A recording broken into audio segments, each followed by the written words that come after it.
Hubad count number 4.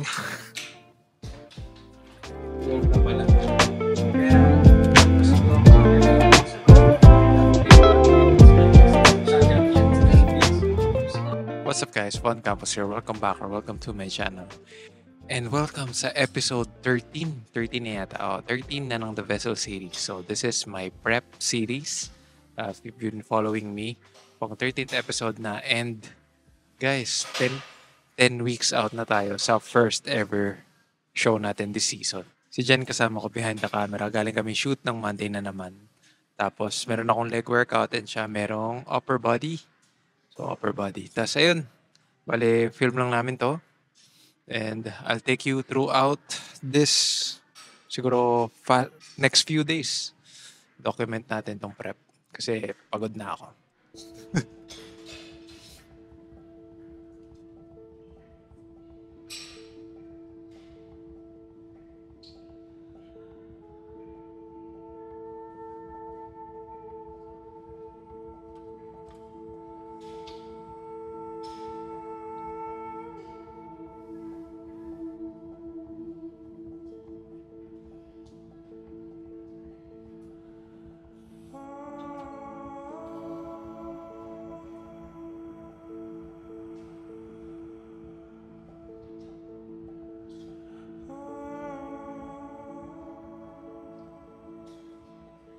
Okay, prep update. Food-wise, I guess normal naman na yun. Nagkakaroon ako ng mga cravings.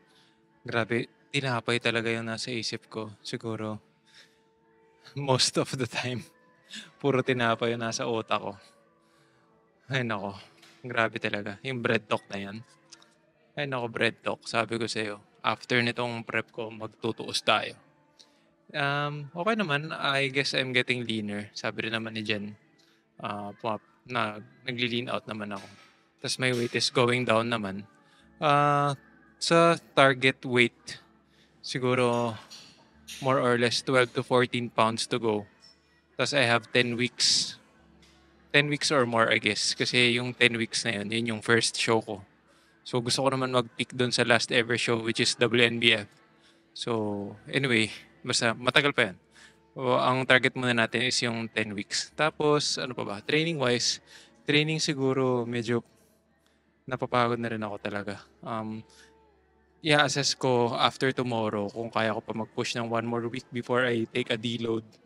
But kung hindi na, baka mag-deload na. Or request for a deload na.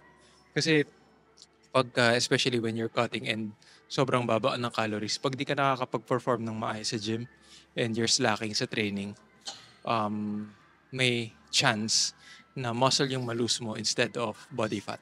So, number 1 pa rin talaga is training quality.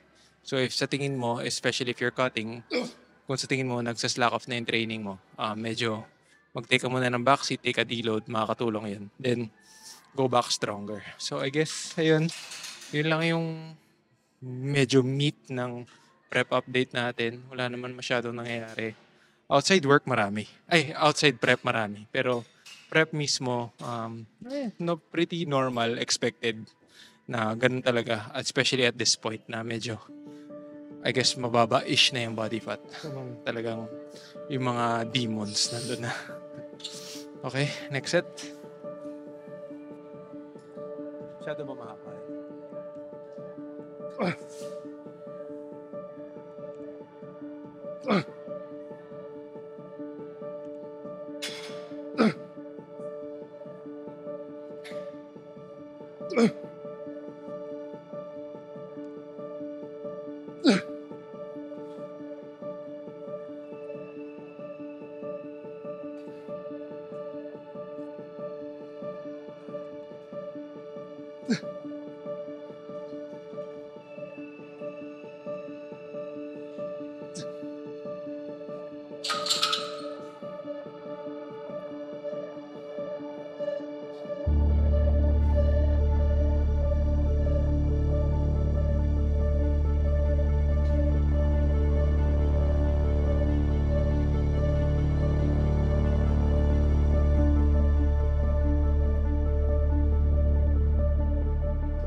Gusto ko lang i-share sa inyo yung na-realize ko na life is all about sacrifices. Lately, iniisip ko kung tama ba yung mga ginagawa kong sacrifice na pagdating dito sa prep. Parang I've been struggling na or maybe nag-overthink ako na baka mamaya nagagawa ko yung mga maling decision or nasa-sacrifice ko yung mga maling bagay. That's why every day I try to seek guidance by praying and wisdom kung tama ba yung mga nagagawa kong desisyon or parang i-guide ako to make the right decisions. Kasi I don't know kung praning lang ba ako pero baka mamaya nasa-sacrifice ko na masyado yung mga bagay na mas importante kaysa sa bodybuilding prep ko. Lahat tayo magsa-sacrifice at some point, 'di ba? Lahat tayo siguro somewhat magiging selfish to prioritize ourselves. Pero let's not forget to pray and ask for guidance every day or when the moment sa tingin nyo kailangan yung magdasal. 'Di ba? Hindi lang naman kailangan sa umaga. But, ayun, alam mo yun, to pray for guidance, pray for wisdom na and discernment to make the right decisions. I guess that's what I'm trying to do. Hindi naman ako perfect.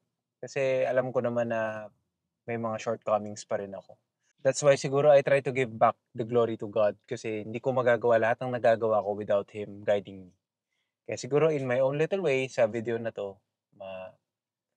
ma-share ko sa inyo, ma-remind ko kayo to do the same.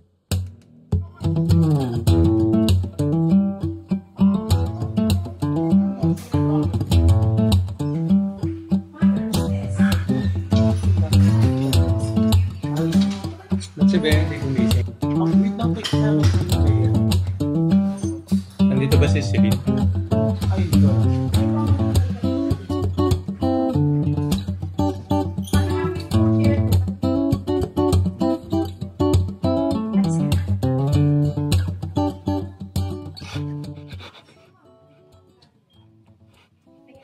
dadaan.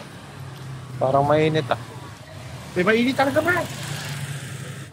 Yung last video ko kay Jun, ang daming natawa dun sa utot ko. Talagang matatawa sa kahit naman ako eh. Hindi naman mabaho ah. Naku, walang paglagyan. 3 araw yatang namahay sa ilong ko yung utot mo. OA. Oy, 3 araw ka. Papihira. Si OA. Ito yung maalala ko nga, putang parang naduduwal pa. Parang kumulog eh, no? Oo, gumuhit nga ron eh. Grag. Hira, bumili tuloy na air freshener yung mama mo. Hindi siguro. Teka, ba't dyan lang, bebeka, kabaho nung ano? Ay, kanina ko lang ulit ginamit. Kabaho kanong ano, Grandia. Hindi siguro. Naalala ko agad yung utot mo nun. Hindi. Nag-Nevaisia pa kayo, di ba? Uy, lako. Lagi na lang ako nagugutom ko, Jun. May kumain ka kahit ano. Isang dakot na kanin. Kumakain naman ako. Di yung puro kamote. Yung pabango ng utot yun eh. Di bali na. Gawa ng kape ko ngayon. Sa umaga. Ako na nagigiling. May pinipiga. Ginigiling, tapos pinifilter. Sumuntik man. Hindi na. Masarap. Ayun, pagkapait-pait yung sigurado. Masarap. Ako naman. Oo. Yung masarap sa'yo, pagkapait, parang abdo.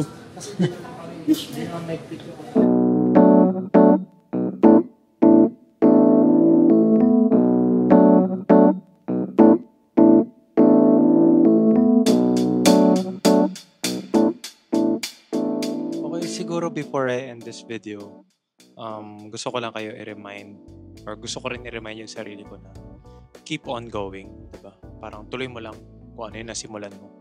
Kasi these past few days, nakakaramdam na ako talaga ng pagod, ng gutom, and ng doubts na parang kung bakit ko pa ba ito ginagawa. Medyo contradicting sa mga previous na mga sinasabi ko, but syempre, tao lang din naman tayo. Diba? Makaka-feel at makaka-feel tayo ng ganun. And minsan iniisip ko kung ano pa ba kung worth it pa ba tong pagod na nararamdaman ko, worth it pa ba tong sacrifice na binibigay ko dito. Wait lang, yung buko. But, ayun, buti na lang nandyan yung girlfriend ko, si Paula. Niremind niya ako na, tuloy mo lang kasi nasimulan mo na eh. kung ano man yung doubts na nasa isip mo, doubts lang yan ng circumstances siguro ngayon, currently. And thank God, napanood ko rin yung isang video ni ni Van Neistat pala, na parang how to build confidence. Parang I guess I'm not the one na maglalak ng confidence ever, but thank God napanood ko yung video na yun. Kasi ngayon, currently talaga, para akong doubt na doubt ako sa sarili ko. And ayun, sabi dun sa video is, kailangan nandun lang yung desire, nandun lang yung purpose, and nandun lang yung punk rock attitude towards things na fuck the world, kaya ko tong gawin. Pero I just want to remind myself and remind you guys na kung ano man yung pinagdadaanan nyo ngayon, if you're striving for something na sa tingin nyo gustong-gusto nyo talaga before, and ngayon nagkakaroon kayo ng doubts, tuloy nyo lang. Kasi hindi natin alam kung ano magiging outcome. God only knows.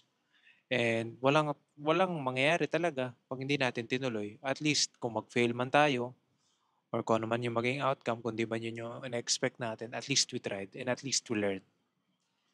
So yun lang. So ko lang end yung video na to doon. I apologize kung wala akong masyadong na film na preppy stuff. Kasi sobrang, yun nga, I guess in a way, may mga doubts ako. And I guess, occupied din ng other things. So, yun lang. I'll see you on the next one. More exciting episodes soon. And follow your passion.